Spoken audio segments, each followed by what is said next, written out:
세계 정세가 참 이 시대가 마지막 때라는 것을 알려주는 것 같고요.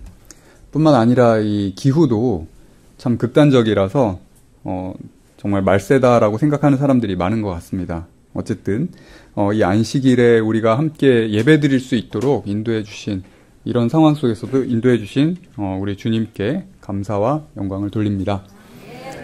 네, 오늘 저는 제3성전과 예수 그리스도라는 제목으로 여러분과 하나님의 말씀을 나누려고 합니다. 여러분 여기 앞에 그림이 하나 있는데요. 네, 어떤 그림이냐면 예루살렘을 좀 묘사한 그림이에요. 그런데 지금 현재 그 상태와는 좀 다른 점이 한 가지 있는데 혹시 알아보실 수 있는 분 계십니까? 네, 황금돔하고 뭐가 있죠? 성전하고 같이 있죠. 네, 지금 현재는 황금돔 사원만 있는데 지금 뭐 예루살렘 성전이 건축된 것처럼 이렇게 그림이 그려져 있는 거예요. 그래서 이제 이 제3성전이 이제 건축돼서 모두가 행복하게 이렇게 지냈으면 좋겠다라는 걸 이제 표현한 그림이거든요. 여러분 제3성전 아시죠? 네, 혹시 이게 건축되길 바라시는 분 계십니까? 네, 우리 교회는 없는 것 같네요. 근데 이제 생각보다 많은 기독교인들이 이 제3성전이 건축되기를 굉장히 바라고 있어요. 왜 그런가? 오늘 이제 좀 생각을 해보려고 하는데요. 이제 하나님께서 이 이스라엘 백성에게 성소를 주셨죠. 이것은 무엇입니까? 구원의 청사진이고 우리를 이제 구속하기 위한 하나님의 그런 계획과 이 모든 것이 다 들어가 있는 것이죠. 그래서 이 이스라엘 백성이 가나안 땅에 가기까지는 이 성소로 이렇게 있었는데, 이스라엘이 이제 가나안 땅에서 이스라엘 국가를 이루고, 이제 솔로몬 왕의 시대에 이 솔로몬 성전을 지었습니다. 건축을 했습니다. 그래서 이게 제1성전이라고 이제 이야기를 합니다. 그래서, 여기에는 이제 언약궤뿐만 아니라 성소의 모든 기물이 있었고, 아주 아름답고 웅장하게 지어졌죠. 그래서 이 성전을 통해서 온 세상 사람들이 하나님의 그 구원의 빛을 알고 하나님께 돌아오는 그런 역사가 있었으면 좋았겠지만 이스라엘 백성이 어떻게 했습니까? 우상 숭배를 함으로써 이제 두 나라로 북방 이스라엘과 남방 유다로 갈라졌고 이제 북방 이스라엘은 이제 아수르에 의해서 결국 멸망했고 이제 남방 유다마저도 바벨론 제국에 의해서 이제 멸망을 하게 되었습니다. 그러면서 이 성전도 다 파괴가 되었어요. 그러면서 그 성전 안에 있던 그런 기물들도 다 바벨론으로 이렇게 다 가져가게 되었죠. 그러면서 이제 그때 이 언약궤는 내려오는 이야기에 의하면 어딘가에 숨겼다고 합니다. 그래서 이 언약궤는 어디로 갔는지 이제 그때부터 몰라요. 그 다음에 이제 바벨론이 지나고 이제 메데 페르시아가 되면서 거기서 이제 다시 이스라엘 백성이 그 유대인들이 그 가나안 땅으로 돌아오면서 이스라엘을 그 국가를 다시 회복하고 예루살렘 성전을 이제 다시 건축을 했어요. 그래서 이 그림이 어떤 그림인지 아시겠습니까? 제1성전은 파괴됐지만 이제 그 다음에 건축된 제2성전에서 예수님께서 뭘 하고 계시죠? 성전을 정결하게 하시는 모습이 나옵니다. 그래서 제2성전이 제1성전만 못했어요. 그 외관은. 그러나 이 제2성전은 어떤 의미가 있습니까? 육신으로 오신 그 하나님께서 이 성전에서 정결하게 하시고 가르치시고 사람들을 고치시고 회복하시는 그런 일들이 있었죠. 그래서 그 제2성전이 이렇게 의미가 있었는데 이 제2성전도 굉장히 화려하고 웅장했어요.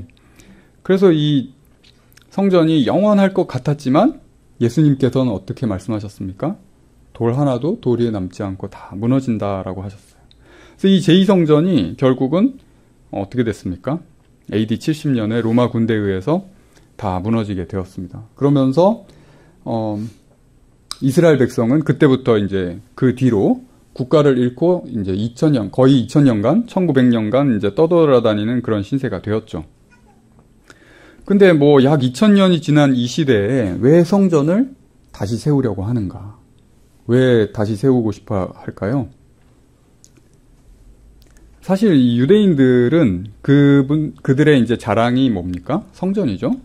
프라이드잖아요. 그래서 유대인들은 그 국가를 잃고 나라를 잃고 떠돌아다녔지만 자신들의 그 정체성은 잊지 않았어요. 교육을 통해서.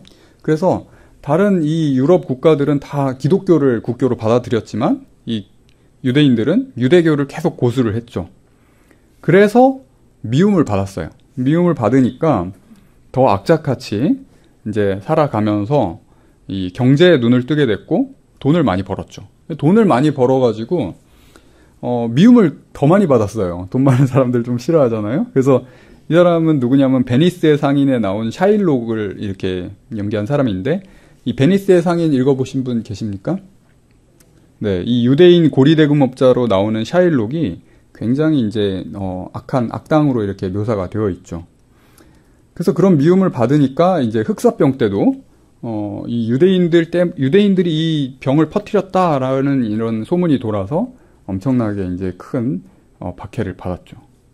그리고 이제 아주 유명한 홀로코스트 2차 세계대전 때에는 유대인들 중 이제 3분의 2가 사망할 정도로 엄청난 그런 사건들이 있었습니다. 그래서 이 나라가 없이 떠돌아다니면서 이리 치이고 저리 치이고 그런 서름 때문에 이제 이스라엘 국가를 세워야겠다. 그래서 이제 이 사람은 시온주의의 아버지라고 불리는 데오돌 헤즐인데요. 이 사람이 이제 이스라엘 국가를 건축하자라고 하면서 1890년대부터 이제 논의를 해가지고 드디어 1948년에 이스라엘이 건국이 되었습니다. 그래서 이스라엘이 건국이 되니까 어떻습니까? 당연히 성전을 이제 나라가 생겼으니까 성전을 건축하자 이런 생각을 이제 하는 사람들이 이 유대인 랍비들이 많았겠죠. 그래서 이제 성전 건축이 그때부터 이제 계획이 되었는데 이 이스라엘 국가가 건축이 되고 건설이 다시 세워지고 그다음에 이제 성전이 건축하는 것이 그냥 어떻게 하다 보니까 이렇게 어떤 사람들이 계획을 해가지고 몇몇 사람들이 해서 된 게 아니라 이미 꽤 오래 전부터 계획이 되어 있었던 겁니다. 이 사람은 이제 프리메이슨 33도인데 알버트 파이크란 사람이거든요. 이 사람이 어떤 걸 썼냐면 1871년에 이 일루미나티와 프리메이슨이 세계를 지배하기 위해서 세계 대전을 일으켜야 된다라고 해서 3대 세계 대전을 어떻게 일으킬지에 대한 그런 계획을 이제 쓴 거예요. 그래서 1871년에 쓴 건데 거기에 그 중에 이제 시온주의가 등장을 합니다. 그 중에 뭐라고 했냐면 2차 세계 대전 때 시온주의가 충분한 힘을 얻어서 팔레스타인의 이스라엘 국가를 세우게 되어야 한다라고 이렇게 썼어요. 그래서 이 2차 세계 대전이 끝난 이후에 어떻게 됐습니까? 1948년에 이스라엘 국가를 세운 거예요.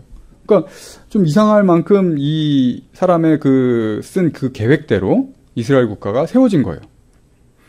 그리고 3차 세계대전에 대한 계획도 있는데 이것도 마찬가지로 시온주의자들, 이제 이스라엘과 이슬람권 지도자들 사이에 생성하는 분기를 기회로 조성해야 되는데 서로를 완전히 이스라엘과 이슬람 국가들이 서로를 완전히 파괴하는 그런 형식이 돼야 되고 여기에 따라서 이제 세계 국가들이 다 참전을 해가지고 완전히 이제 경제적으로, 영적으로, 물질적으로 다 파탄되는 수준까지 싸우게 만든다. 그래서 그 다음에 결국은 기독교 무신론 다 파괴하고 일루미나티랑 프리메이슨이 세계를 지배할 수 있게 될 것이다. 라고 이제 계획을 했어요. 굉장히 어떤 말도 안 되는 소리 같지만 2차 세계대전까지는 그 사람들의 계획대로 되었는데 이 3차 세계대전도 과연 그런 식으로 흘러갈 것인가? 이것은 성경에 나온 진리가 아니기 때문에 우리가 이제 그 진리로 받아들일 수는 없지만 생각을 해볼 수 있는 거죠. 근데 이런 그 계획 속에서 이 시온주의, 이스라엘을 이 사람들이 계획을 했고 그 이스라엘 국가를 세웠고 그 이스라엘 국가를 이용해서 갈등을 조장하고 서로 싸우게 만들어서 세계를 지배하려는 그 계획을 이미 이 프리메이슨과 일루미나티가 세웠었다. 한 70년도 전에, 한 80년 정도 전에 이런 계획들을 세웠다라는 것이죠. 그래서 이제 이스라엘 국가를 세웠는데 이 프리메이슨과 일루미나티보다 더 이제 아주 강력한 그런 비밀 조직이 있는데 여러분 아십니까? 네, 하나밖에 없죠. 예수회가 있죠. 이 예수회는 언제 계획을 세웠냐면 300년도 전에 계획을 세웠어요. 어떤 계획을 세웠냐? 이 세대주의라는 계획을 세웠는데 이 계획은 그냥 단순한 게 아니라 이 예수회는 어떻게 생긴 조직입니까? 이 종교개혁을 통해서 이 카톨릭이 굉장히 큰 타격을 받은 다음에 이 카톨릭을 다시 강력하게 만들기 위해서 예수회가 세워진 거예요. 그래서 반종교개혁의 일환으로 이 세워진 그 조직이잖아요. 그래서 이제 역사 속에서 이제, 저도 이제 배운 기억이 나는데요. 이 종교개혁, 어떤 모토입니까? 우리는, 카톨릭에서 주장하는 행함이 아니라 믿음으로 구원을 받는다라는 거 하나, 복음. 그리고 또 하나는 카톨릭, 이 교황권이 적그리스도다라는 이 두 가지 사실 때문에 이 카톨릭과는 우리가 함께할 수 없다라고 해서 이 개신교를 세운 거잖아요. 그래서 이 개신교를 다시 돌이키기 위해서는 이 두 가지를 깨트려야 되는 거예요. 그래서 그 중에 하나가 뭐냐면 이 교황권이 적그리스도라는 그 성경 예언의 그 진리를 깨트리기 위해서 적그리스도는 교황권이 아니라 먼 미래에 나올 어떤 독재자다. 이렇게 만들어버린 거예요. 그런 시나리오를 놓고 이제 이 미래주의를 만들어버린 거예요. 세대주의.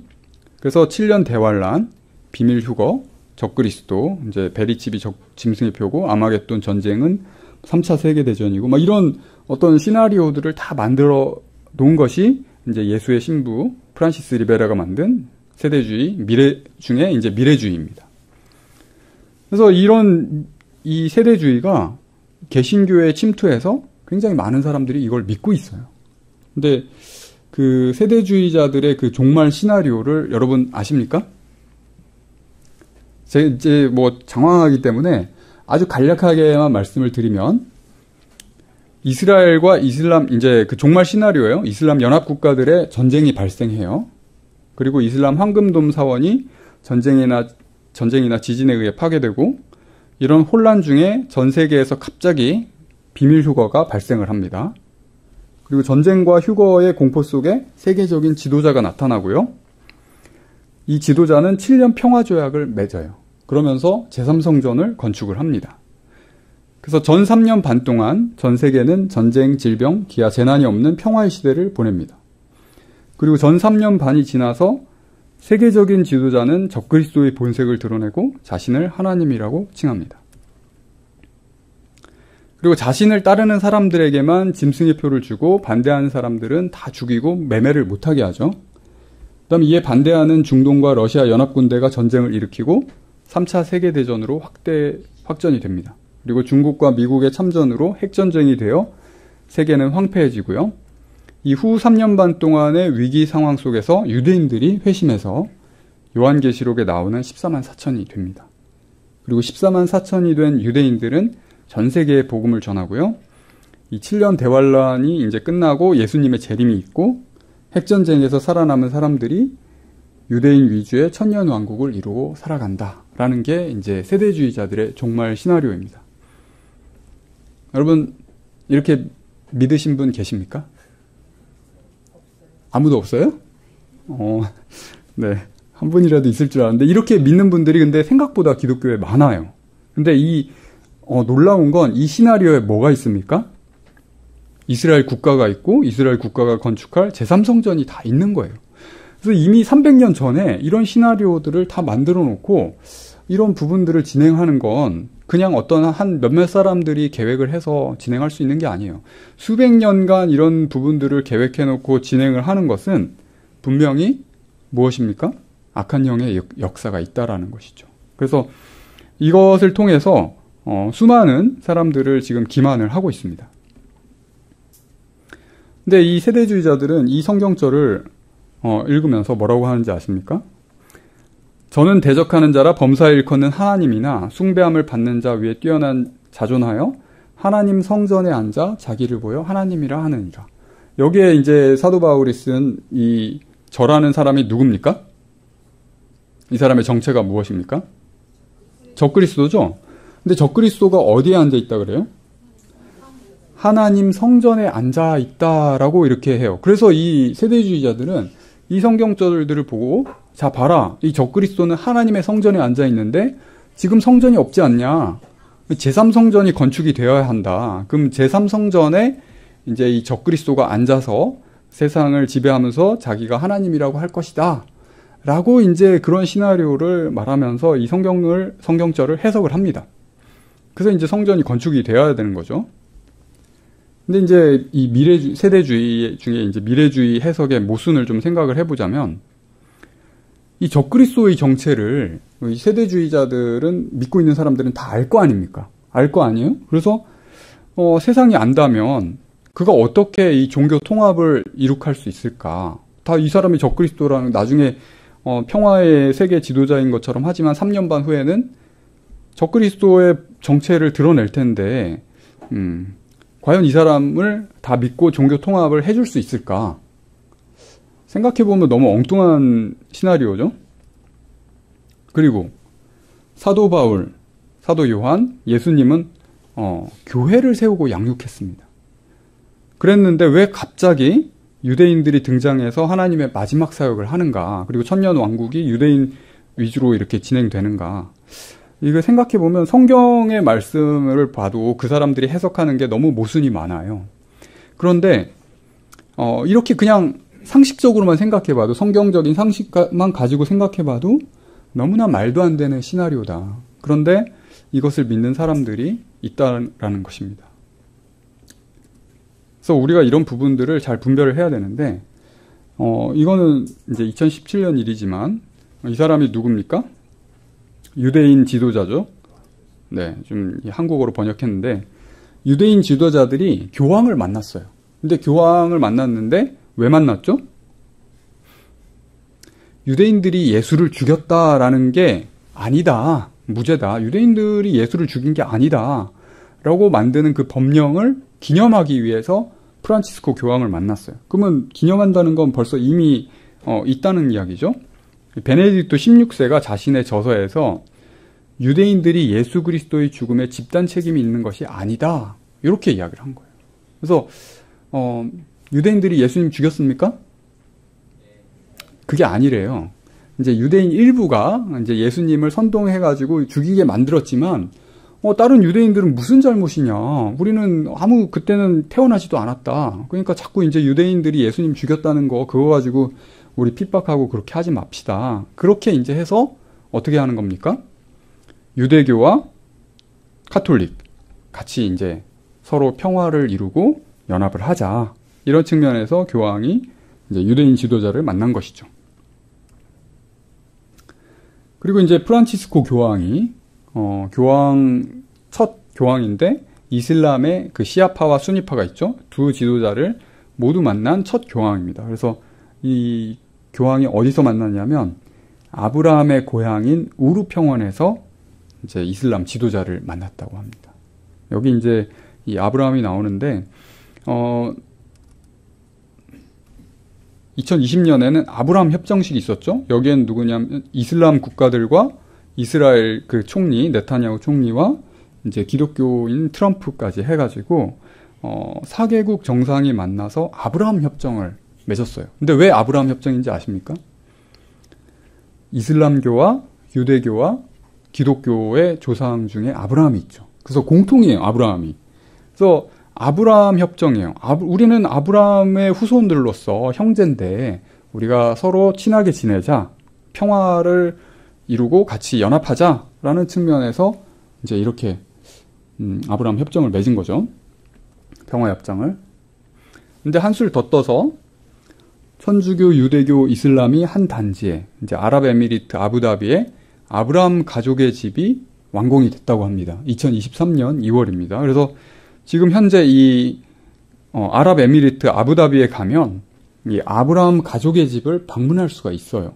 그래서 이제 유튜브에 보면 이 아브라함 하우스를 소개하는 영상이 있습니다. 그래가지고 여기에 가면 뭐가 있냐면 아브라함 가족의 집에는 그 이슬람 사원이 있고, 그 다음에 유대교 회당이 있고, 그 다음에 천주교 성당이겠죠? 뭐 교회라고는 하는데 아무튼 이 기독교를 상징하는 그 성당이 있어요. 그런데 이 세 종교가 한 곳에서 함께 예배를 드리는 거예요. 물론 각자의 그런 건물들이 있지만 세 개의 건물들이 이렇게 세 개의 건물들이 있지만 하나는 유대교 회당이고 하나는 이슬람 사원이고 하나는 이제 기독교 교회라고 하는데 이 세 개의 그 종교가 같이 예배를 드릴 수 있는 곳으로 이제 아브라함 하우스라고 한 거예요.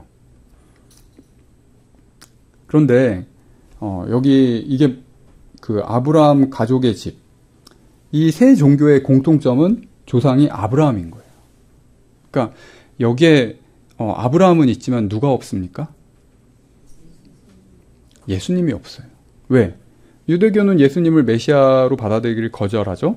그리고 이슬람도 마찬가지입니다. 그리고 유대교와 이슬람과 함께하는 그 기독교도 결국은 예수님을 없어도 된다. 예수님 없이 아브라함으로 하나 되자라고 하니까 예수님을 거절하는 거죠. 여러분, 예수님을 거절하면 구원이 있습니까? 없어요. 없는데 이런 그 세계 종교가 함께 연합해서 한다고 하면서 예수님은 철저히 무시하고 거절하고 있는 것입니다. 그리고 이런 사이트가 있어요. 하나님의 거룩한 산, 이렇게 성전산이라고 부르죠. 성전산이라고 하는데 이 그림을 이제 좀 크게 보면 아까 이제 처음에 본 그림인데 이게 예루살렘에 있는 성전산이 뭐냐면 그 아브라함이 이삭을 제물로 바치려고 했던 그 모리아산을 이제 거기에 이제 성전이 세워졌거든요. 근데 그래서 성전산이라고 하는 거예요. 근데 지금은 그 성전이 예루살렘 성전이 파괴가 되었는데 거기에 황금돔 사원이 이슬람 사원이 있는 거예요. 근데 거기에 옆에다가 성전 짓자, 제3성전. 그래서 우리가 이슬람과 유대교와 또 기독교가 세 종교가 정말 연합해서 우리가 함께 행복하게 지내자라는 그런 비전을 이렇게 그림으로 표현한 거예요. 그런데 여기에 누가 없습니까? 예수님이 없어요. 예수님이 없이 진정한 평화와 구원이 있는가? 없다고 생각을 합니다. 없습니다. 근데 이 유대인들은 이 제3성전을 건축을 하는데 굉장히 진심이에요. 이건 뭐냐면 이스라엘에 나타난 붉은 암송아지, 예언 성취되나 이러면서 기독교 그 뉴스에서 이렇게 보도를 하고 있어요. 이게 무슨 말이냐? 이스라엘에 붉은 암송아지가 왔다고 합니다. 어디서 왔습니까? 미국에서 공수를 했어요. 왜 미국까지 가서 붉은 암송아지를 들여왔느냐? 이 붉은 암송아지를 제사의식에 쓸 때는 뭐가 없어야 돼요? 흠이 없어야 돼요. 그래서 이 붉은 털만 있어야 되지 뭐 까만 털이 있거나 흰색 털이 있으면 흠이 있어. 그래가지고 그걸로 제사를 드릴 수가 없어요. 그래서 친히 그 이스라엘 랍비가 미국까지 가가지고 이 흠 없는 붉은 암송아지를 찾아가지고 그 암송아지들을 데리고 이스라엘로 데리고 온 겁니다. 그래서 이 이스라엘 그 랍비는 이 붉은 암송아지를 잡는 그 제사 의식에는 이 이스라엘 성전을 볼 수 있는 예루살렘 성전을 볼 수 있는 그런 땅에서 해야 돼요. 그런 땅도 구입을 했어요. 그리고 이 제사 의식을 하는 그 제사장들은 어때야 됩니까? 부정하지 않아요. 흠이 없어야 돼요. 부정한 시체를 만지면 안 되죠. 그래서 그 9명의 정결한 제사장들도 준비를 했어요. 임명을 했습니다. 그리고 이 1년 반 후에 이제 붉은 암송아지도 있죠. 1년 반 후에 이곳에서 붉은 암송아지 의식을 치를 수 있기를 바랍니다. 라고 하면서 이게 성전 건축의 첫 단계입니다. 라고 이야기를 하는 겁니다. 그래서 제사장이 있고 붉은 암송아지가 있고 땅이 있고 모두가 준비됐기 때문에 1년 반만 기다리면 된다라고 합니다. 이제 1년 반이라고 했는데 이제 2024년 6월절이에요. 그때 이제 붉은 암송아지를 잡는 제사 의식을 드리겠다. 그리고 그게 제3성전 건축의 뭡니까? 첫 단계라고 이제 이 이스라엘 랍비가 이야기를 하고 있죠. 그래서 이 사람은 누구냐면 작가라고 하는데 아주 세대주의를 신봉하는 사람이에요. 그래서 이 사람은 기독교겠죠? 제3성전에 대해 생각하는 사람이 있고 안 하는 사람이 있습니다. 여러분은 안 하는 사람이죠? 근데 이 제3성전이 예수님의 재림 전에 지어질 거라고 이 사람은 믿고 있어요. 그러니까 휴거 전은 아니고 왜? 제3성전이 건축되기 전에 휴거가 있으니까 재림 전에 지어질 거라고 이렇게 믿는데 적그리스도가 환란의 때에 제3성전을 차지하고 그곳에서 세상을 다스리려고 할 것이라고 믿습니다. 라고 이야기를 하고 있죠. 이 사람 굉장히 진심이에요. 우리는 봤을 때 좀 너무 말도 안 된다고 했는데 이 사람은 그렇게 믿고 있습니다. 근데 진짜 그렇게 어떤 면에선 그런 시나리오대로 갈 것 같아요. 왜? 사람들 다 기만해야 되니까. 그래서 2024년 6월절 붉은 암송아지를 잡는 제사의식을 진행하고 이 제사의식은 제3성전 건립을 위한 첫 단계고 그리고 세대주의 예언 해석에 의하면 제3성전이 건축되기 전에 비밀휴거가 있을 거라고 합니다. 그래서 이 세대주의자들은 이제 얼마 안 남았죠. 비밀휴거가. 그래서 굉장히 긴장하면서 이런 이 제3성전이 언제 건축을 되나 이런 부분들을 이제 보고 있는 것입니다. 근데 여러분 이 성소의 그 성소는 누구를 의미하고 있습니까? 성전의 그 기물들과 모든 건축물들은 다 의미하는 바가 있어요. 출입문은 무엇입니까? 구원의 문인 예수 그리스도입니다. 예수님 외에 다른 데로 가면 뭐라고 했죠? 강도요 절도라고 했습니다. 그래서 예수님을 통하지 않는 것은 구원이 아니에요. 그리고 번제단, 예수님의 십자가 희생을 나타내죠. 그리고 물두멍은 예수님의 침례 받으심을 나타내는 거고, 진설병상은 생명의 떡이신 그리스도를 나타내고, 그리고 일곱 금초대는 생명의 빛이신 그리스도를 나타내고, 분향단은 우리를 위해 중보하신 그리스도를 나타내고, 법궤는 하나님의 성품의 사본이고 그 하나님의 법대로 사는 그 예수님을 상징을 하고 있고, 어린 양은 속죄의 양이 되신 그리스도를 나타내고, 흠없는 제물은 흠이 없고 무죄하신 예수 그리스도를 나타내고, 대제사장은 우리를 위해 중보하시는 그리스도, 심판자를 나타내고, 다 뭡니까? 성소가? 예수님 없이 뭐 말이 됩니까? 말이 안 되잖아요. 말이 안 되는데 이 제3성전은 예수님 없이 건축을 한다는 거예요. 제3성전 건축이 성경적입니까? 붉은 암송아지는 그리스도의 피를 상징하고 그리스도가 순결하다는 것을 볼 때 흠이 없어야 했는데, 흠이 없는 붉은 암송아지는 준비하면서 예수 그리스도를 철저히 무시하고 거절한다면 제3성전 건축이 무슨 의미가 있습니까?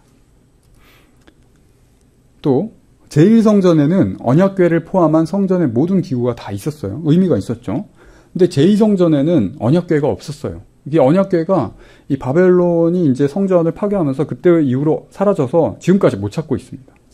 그러나 이 율법의 화신인 예수님께서 제2성전에 계셨기 때문에, 그 성전을 정결하게 하셨기 때문에 그래도 제2성전은 의미가 있었습니다. 근데 제3성전에는 언약궤 있습니까? 하나님께서 십계명을 직접 써주셨어요. 사람이 그냥 십계명 막 이렇게 새겨가지고 그냥 거기 안에다 넣어놓으면 그게 의미가 있습니까? 아무 의미가 없어요. 제3성전이. 그런데 예수 그리스도도 없는데 왜 제3성전을 건축을 하려는가? 그냥 단지 세대주의의 예언으로 이제 제3성전에 이 적그리스도가 앉을 것이기 때문에 일단 적그리스도를 위해서 건축을 해야 되는 건가? 말이 안 되죠. 그리고 이거는 누가 한 말입니까? 스데반이 돌에 맞기 전에 이렇게 말을 했습니다.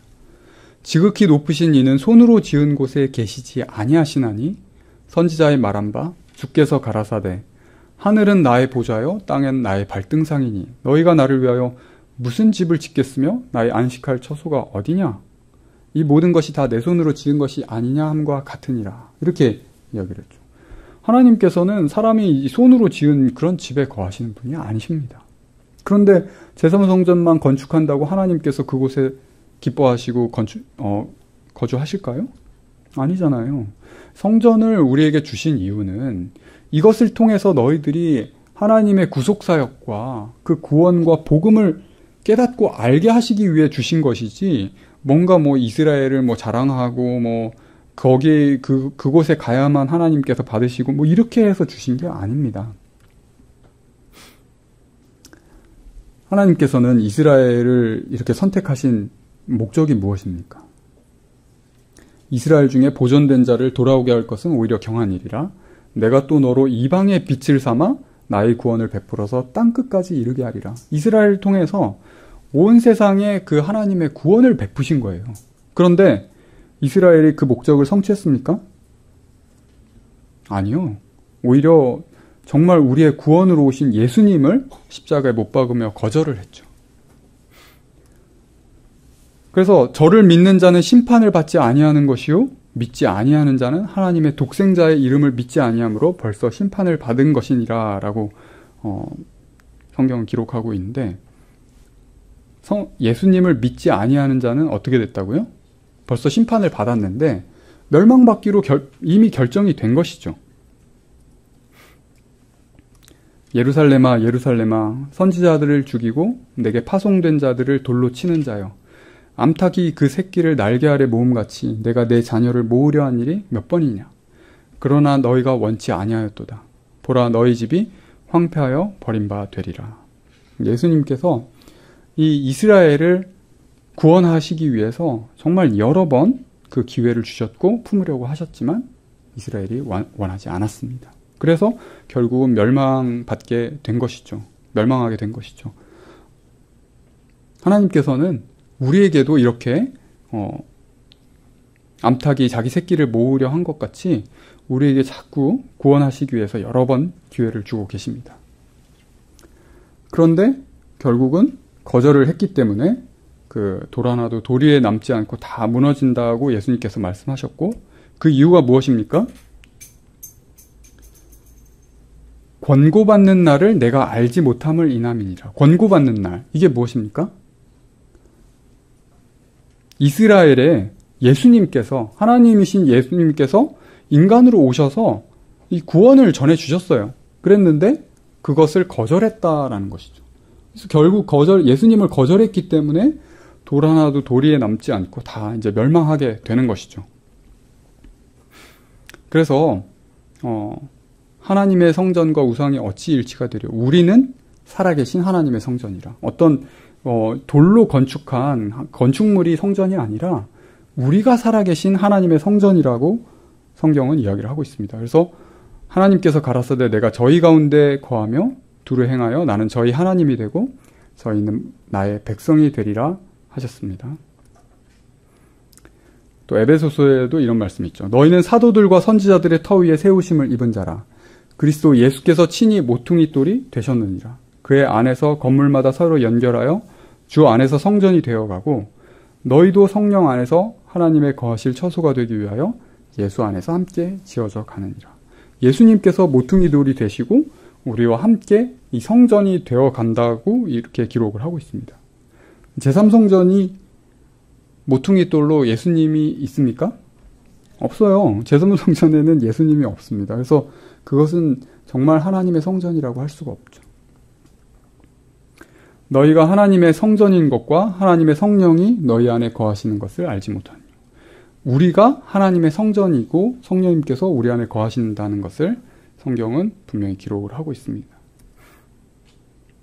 너희가 그리스도께 속한 자면 곧 아브라함의 자손이요 약속대로 유업을 이을 자니라. 하나님께서 우리에게 약속을 해주셨어요. 하나님의 나라를. 그러면 그 유업을 누가 잇는다고요? 그리스도께 속한 자들이 얻는다고.